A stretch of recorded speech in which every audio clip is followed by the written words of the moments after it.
Alıştırdım eski yerler yüzüme vurdu. Balalıktan esken yerler gözüme düştü. Men bu yerde yaşamadım, yaşlığıma doyulmadım, vatanıma hasret oldum hey güzel karım. Men bu yerde yaşamadım, yaşlığıma doyulmadım, vatanıma hasret oldum hey güzel karım. Bahçelerin meyveleri bal ile şerdi.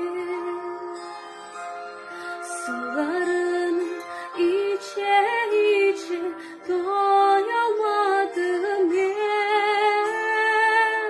Men bu yerde yaşamadım, yaşlığıma doyamadım, vatanıma hasret oldum hey güzel karım.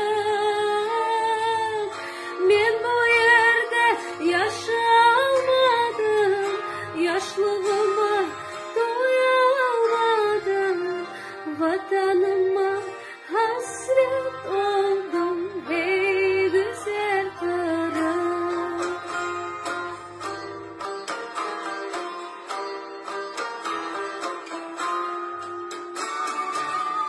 Bağaçağa vatanımda göz yaşım tüker. Kartlarımız elin çayır dualar eder. Men bu yerde yaşamadım, yaşlığıma doyamadım, vatanıma hasret oldum hey güzel karım. Men bu yerde yaşamadım, yaşlığıma doyamadım,